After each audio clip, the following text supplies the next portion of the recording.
Hi, and welcome to Grading Garrison, episode 2. All right, so on this week's episode, we're going to focus on what's going on in the classroom, and we are focusing on the high set. We are actually testing next Friday, so I'm going to talk a little bit about that and what my biggest concerns are coming up for that test. Also, I am going to Dallas on Friday. It's a trip I take every year with some of my friends. We go to a new city to watch an NBA game, so I'll talk a little bit about that. And then also, I'm definitely going to be taking some photos and pictures with my friends, and they'll be posting it to social media. They'll be tagging me. I'm sure I'll be tagging them. And it got me thinking, hey, maybe I should share some advice to my viewers about how I use social media and how you can protect your digital reputation with what you're posting and what your friends are posting about you. So stay tuned, and I'll see you at school. Welcome back to my classroom. First, I'd like to start off. It's time to go home.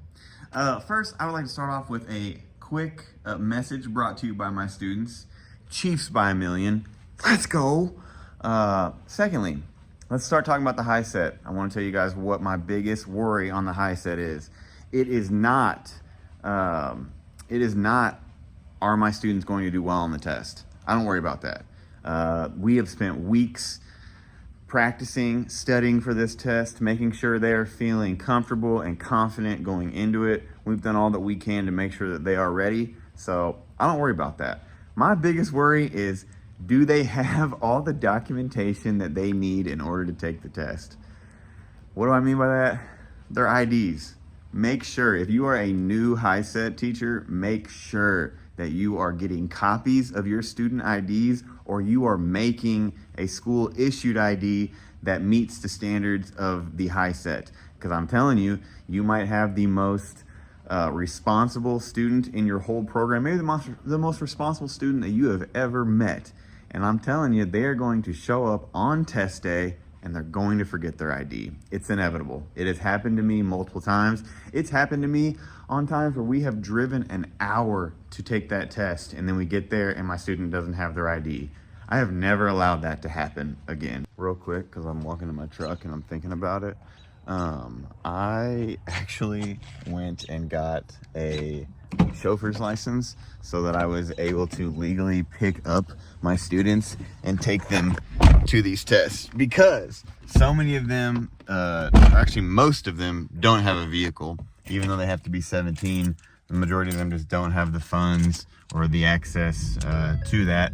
And then also I have some students that are just habitually late. So even though I know they will get a ride to the school so that I can take them to whatever town we are having to take the test in on that day,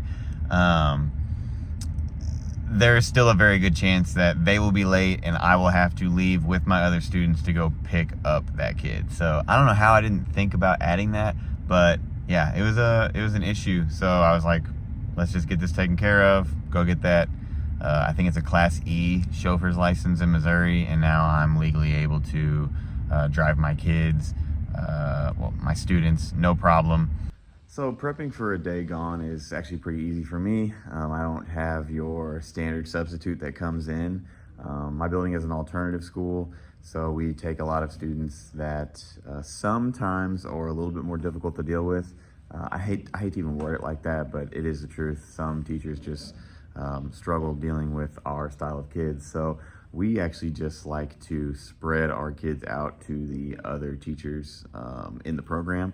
So usually my coworker, Phil, will take on some of my students, and then my director will actually move into the classroom for the day, and he will work with some students as well. We've found that to be, for us, the easiest thing that we can do. Honestly, I look forward to it on some days. It makes my day go by a lot faster when I have more kids in here, and it just gives me a chance to connect with those kids in my program that I don't always have the opportunity to do. Figured I'd give a quick update. We're actually in Dallas now. Been here for a few hours. Getting ready to go to a spot that has a ton of food trucks here in Denton, Texas. Grab a few drinks for the boys and check out some food spots. Show you guys what we get. Quesadillas with the boys. like I said, I haven't seen this before. This is brand new.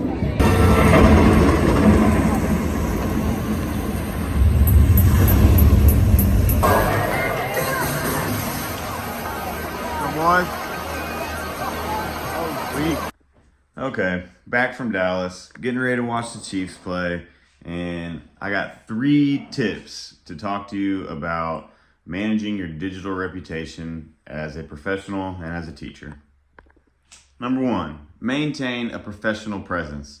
Post as though you were posting through your business account, because people are going to view those two as one and the same. Number 2, keep your private information private. There's no reason to post things out there that is going to have the potential to be used by anyone else to discover something about you, your family, or some of your students. And number 3, finally, last but not least, monitor your online presence. Go through your old posts. Do a scrub every few years to make sure that you weren't posting things that your younger self deemed okay, that now you, in your age of wisdom now, can see that this is not okay. So Google yourself, look through some of your old posts, and do a good scrubbing of your social media. So those are the 3 tips that I have for you to help with your digital reputation. If you have any questions, leave a comment, and I'll be happy to get back to you. But for now, let's go Chiefs!